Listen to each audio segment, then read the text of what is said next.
Nigerians requested Traoré to open up his military for them to join if ever these damn idiots of America try to invade him. I therefore stand representing the rest of Africa, requesting you, Mr. Traoré, to open up your military for us to join and defend Africa. Have you seen, family, how Africans across the world are responding to these threats that Trump and his people have issued at Traoré? That, I don't know, that general who was saying that Traoré is using his gold to protect himself and I don't know what.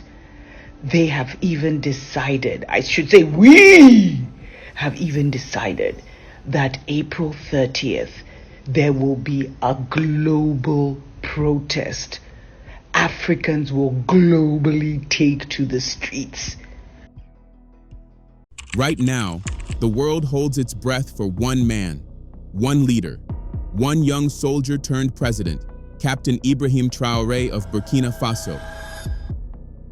After a failed assassination attempt, something extraordinary happened, a phenomenon no one, not even Traoré himself, could have predicted. Social media erupted, not in outrage, but in solidarity. From Accra to Atlanta, from Nairobi to New York, voices rose together in support, a movement not orchestrated by political propaganda, but born from genuine admiration for a man who simply chose to stand for his people. And for once, the world listened. This is not the revolution of the past, fought with guns and barricades. This is a revolution of minds and hearts. Across continents, young Africans inspired by the memory of leaders like Thomas Sankara, Patrice Lumumba, and Muammar Gaddafi refused to let history repeat itself.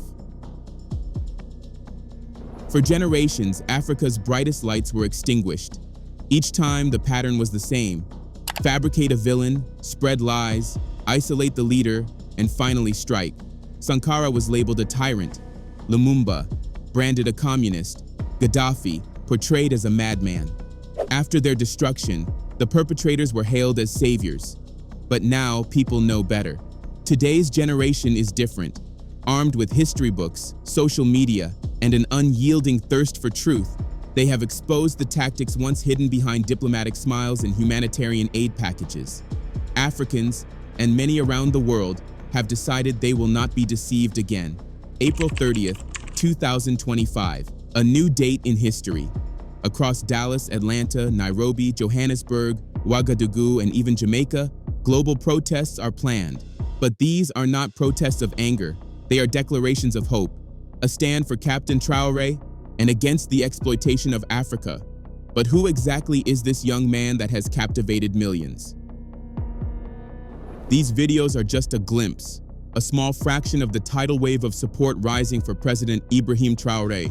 Even Traoré himself, a man not easily moved, could never have foreseen this level of love, this global surge of solidarity. In the corridors of power across the West, leaders had different expectations. They believed that carefully crafted narratives, amplified by viral videos and trusted figures like General Langley, would poison the public against him, but they miscalculated. Today's Africa is not yesterday's Africa. This is a generation that remembers, that has studied history, and has seen the old patterns, the elimination of revolutionary leaders masked as democracy, the theft hidden behind words like progress and aid. Africans are no longer silent, and they are no longer blind.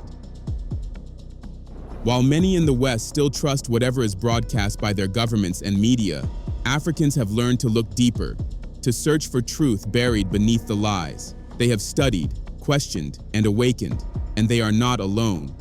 Across Black America, in parts of Europe, Latin America, and even Asia, a new awareness is rising. A realization that for decades, those who claim to defend freedom have been the architects of oppression abroad. Traoré's support isn't manufactured, it's organic. It's the result of a world finally waking up and recognizing in him something rare, a leader who serves no foreign master, a leader whose loyalty belongs only to his people. Today, Traoré stands not just as a man, but as a symbol, a living reminder that Africa can still produce giants, selfless, patriotic, and fearless. And now, even the whisper of a plot against him, The faintest hint of an attempt to silence him has stirred something unstoppable. A fire, a defiant spirit that refuses to be broken. Because for millions watching around the world, Captain Ibrahim Traoré is not just the hope of Burkina Faso. He is the hope of a continent, the hope of all who still believe that true freedom must be fought for. Across Africa and beyond, people are rising, standing firm against the old forces that once shaped their fate. They are saying no to the West's manipulation and no to the traitors within. A spirit that Thomas Sankara, Patrice Lumumba, and Muammar Gaddafi once desperately needed now flows through a new generation. Had they received this kind of support from a continent awakened and vigilant, perhaps their dreams would have lived on. But the West, well aware of the public's power, struck first not with weapons, but with perception. They crafted false images of these men. Sankara labeled a tyrant, Lumumba painted as unstable, Gaddafi cast as a madman. Lies, seeded into the global consciousness, until their assassination seemed almost justified. Once the narrative was set, betrayal followed. It wasn't foreign armies that pulled the trigger. It was those closest to the visionaries, manipulated into believing they were saving their countries. And when the blood was spilled, the architects of their downfall celebrated, applauded as champions of freedom and democracy. Only years later, long after the damage was irreversible, did fragments of the truth surface. Even so, many in the West clung to the lies, refusing to confront the brutal reality of what was done in their name and for their interests. One comment found in a recent article captures this mindset perfectly. A European citizen, reflecting on Gaddafi's fall, admitted that Libya had been far more prosperous under Gaddafi's rule, but still insisted he deserved to be overthrown because he was labeled a dictator. Think about that. A man who ensured free healthcare, education, and economic stability, branded a villain because the story needed a villain. This is the power of a narrative, and this is why today, more than ever, millions are refusing to be silent, refusing to let history repeat itself. It's easy to sit in comfort and pass judgment, easy to call a leader a dictator when you've never lived a day in a country where basic survival is a daily battle. In many African nations, the struggle for electricity, clean water, healthcare, and education defines life for the majority. Roads crumble, hospitals are overwhelmed, schools are underfunded or abandoned. To the people of Libya, Gaddafi's era, where access to basic dignity was guaranteed, is not a distant memory. It's a lost golden age. Any Libyan citizen, if given the chance, would welcome him back in a heartbeat. But that chance is gone, stolen by those who masked conquest as liberation. And now the same script, the same strategy was written for Captain Ibrahim Traoré, but this time, the ending will be different. Traoré supporters have risen, not in whispers, but with thunderous defiance. Enough of foreign meddling, enough of the assassinations, enough of bleeding Africa dry. Never before has a leader inspired a global movement like this. Not Sankara, not Lumumba, not even Mandela at the height of apartheid's fall. Across the world, from Dallas to Atlanta, from South Africa to Kenya, from Burkina Faso to Jamaica, a historic protest is set for April 30th, 2025. A worldwide roar for Traoré's vision, for his defiance, for his hope. The truth is simple. No African leader, no Western leader has ever witnessed such spontaneous, borderless support. Traoré has made history, not just by being young, but by becoming a symbol that millions rally around. His name is already etched into the story of this generation. And as the world prepares for the historic April 30th march, a question lingers, louder than ever. Who is Captain Ibrahim Traoré? What has he done to inspire such loyalty, such love, such fear? Captain Ibrahim Traoré's story begins in the quiet town of Bondokoué, along the dusty roads that lead to Burkina Faso's second city, Bobo Dioulasso. Born in 1988, Traoré's early life was far from the corridors of power. He completed his secondary education in Bobo, then moved to the capital, Ouagadougou, where he pursued his studies at the University of Ouagadougou. But it was in 2010, at the age of 22, that Traoré made a choice that would forever alter his path. He joined the army, trained at the prestigious Georges Namoano Military Academy in Po. He graduated as a second lieutenant in 2012. His military career quickly took him beyond Burkina Faso's borders, serving as a peacekeeper under the United Nations in war-torn Mali, where the fires of leadership were first kindled. By 2014, he had risen to the rank of lieutenant. His true test, however, would come at home. In the north of Burkina Faso, where terrorism gnawed at the edges of the nation, Traoré served in a special counter-terrorism unit, confronting danger head-on. His bravery earned him a captain's stripes in 2020 at just 32 years old. But the country he had sworn to protect was slipping deeper into chaos. In January 2022, Colonel Henri Damiba seized power through a coup, promising to end the terror. Instead, Damiba enriched himself and his loyalists, while ordinary citizens bled under the weight of insecurity. The betrayal was too much for Traoré to bear. In September of that same year, Traoré led a bold, decisive coup, not for power, but to reclaim his nation's destiny. Since then, Burkina Faso has witnessed a transformation few believed possible. Traoré's first priority was clear: secure the homeland.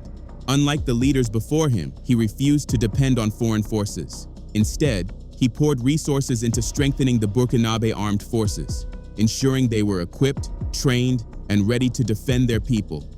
His actions spoke louder than any speech. Traoré was not just leading a country, he was leading a revolution from within. Under Captain Ibrahim Traoré's leadership, the Burkinabe armed forces have undergone a transformation unlike anything in the nation's recent history. Massive investments were made, not in speeches or hollow promises, but in real training, real weapons, real defenses. Equipment that the Burkinabe army once could only dream of is now a reality.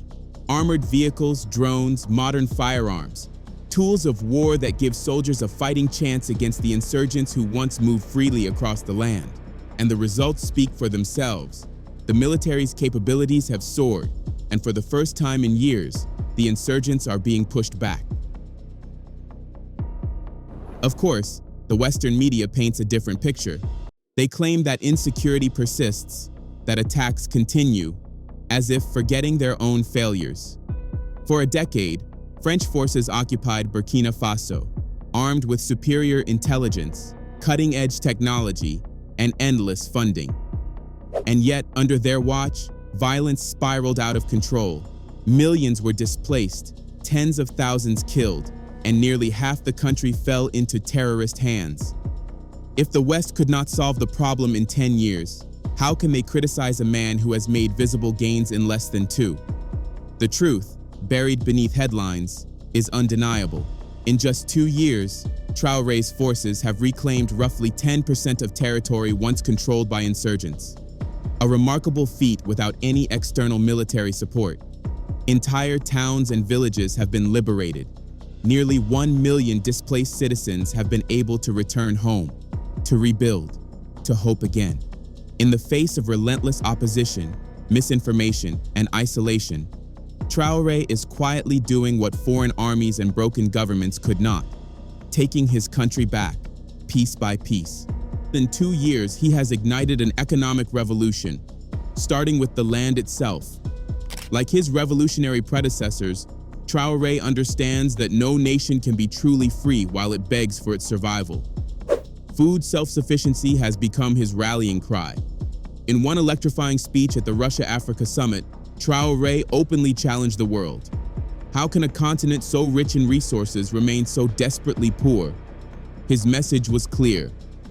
The days of dependence must end.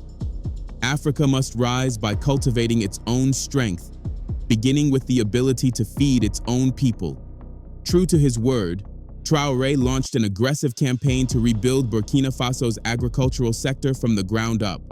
Cotton, rice, tomatoes, wheat, maize, no crop was left untouched.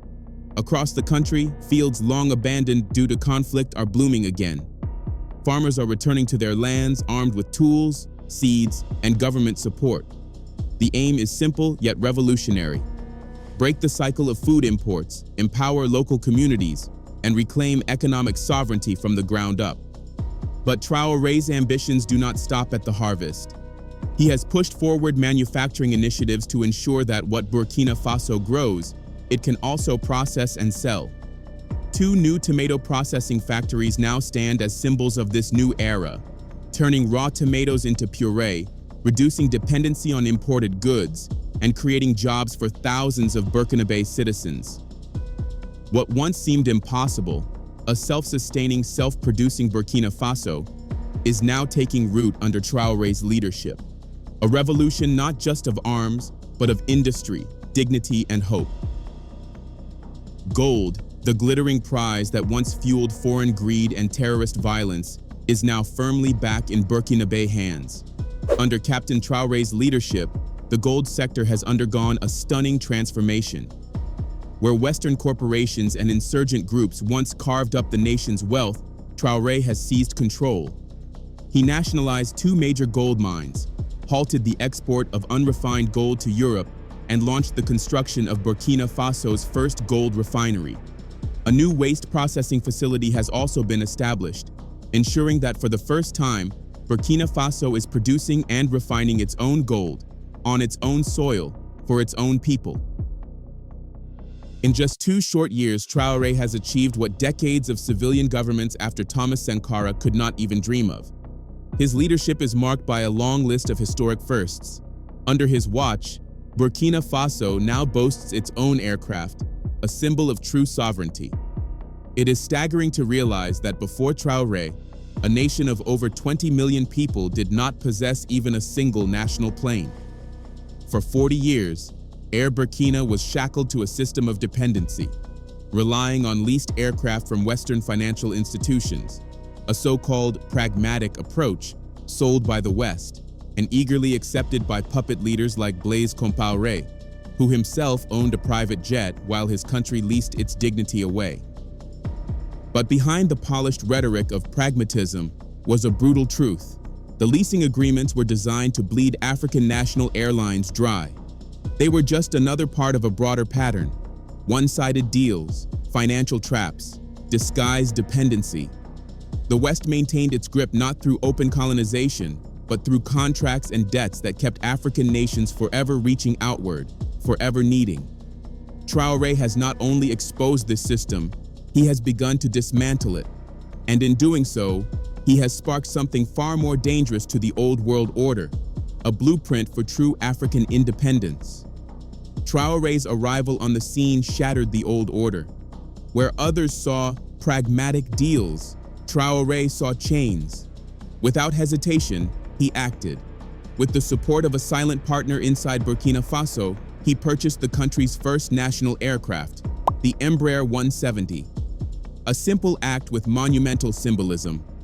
Burkina Faso would no longer beg for its wings, but the Embraer was just the beginning. Under Traoré, the nation began to break through barriers that had stood for decades. For the first time in its history, Burkina Faso now has its own treasury deposit, a true act of financial independence. Before Traoré, like so many former colonies, Burkina Faso's monetary reserves were trapped within the central bank of West African states, a relic of French imperialism designed to maintain economic control long after the flags came down. Successive civilian governments never dared challenge the system.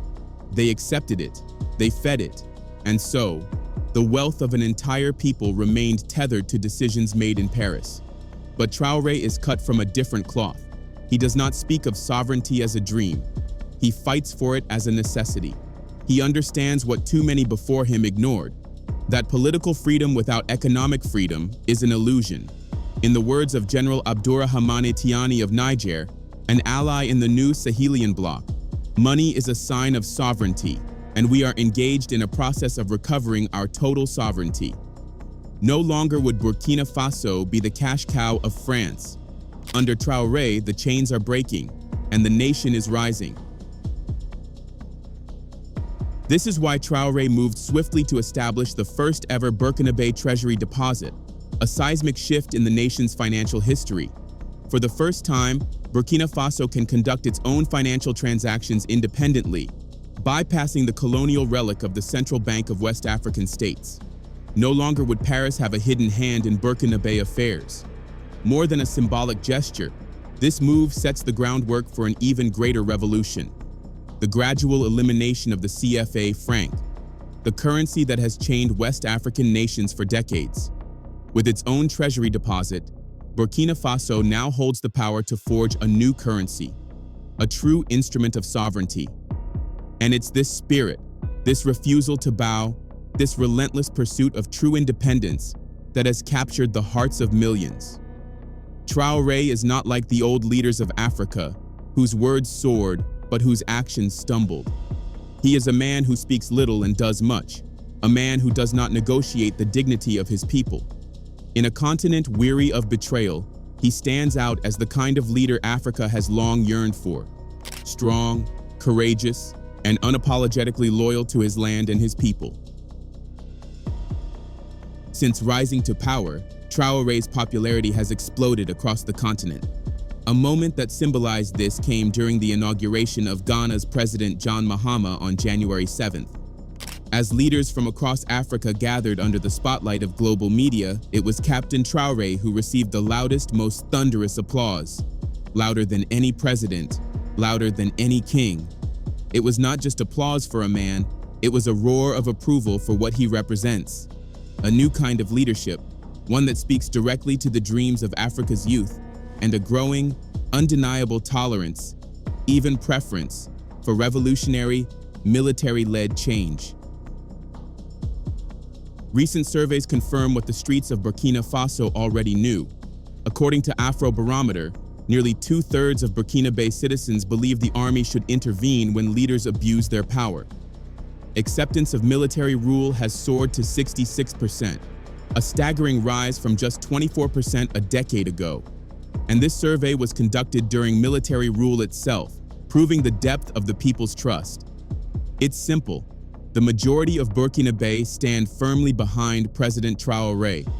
Only a small, privileged few, those whose access to power and corruption he has cut off, stand against him. It is these isolated traitors, hungry for lost influence, who have conspired with foreign forces to plot his downfall. But their betrayal was met with overwhelming rejection. Those who believe in Traoré, those who believe in the future he is building, stood tall, exposing the plot and ensuring its failure. It is a remarkable moment, a chapter destined to be written in bold letters across the pages of African history. One cannot help but feel that the spirit of the great Pan-Africanists, of Sankara, Lumumba, and Nkrumah, watches from beyond, their dreams rekindled in the fire Traoré has ignited. And now, all eyes turn to April 30th. Across cities, across continents, the world prepares to witness an unprecedented show of support. Captain Ibrahim Traoré is no longer just the pride of Burkina Faso. He is the hope of Africa, a symbol of a world that refuses to kneel. Those who conspire against him will fail, just as others before them have failed to crush the spirit of a rising people. History is moving, and this time, it will not be written by the oppressors. What are your thoughts? Let us know in the comments section below. Don't forget to like this video, drop a comment, and subscribe to our channel.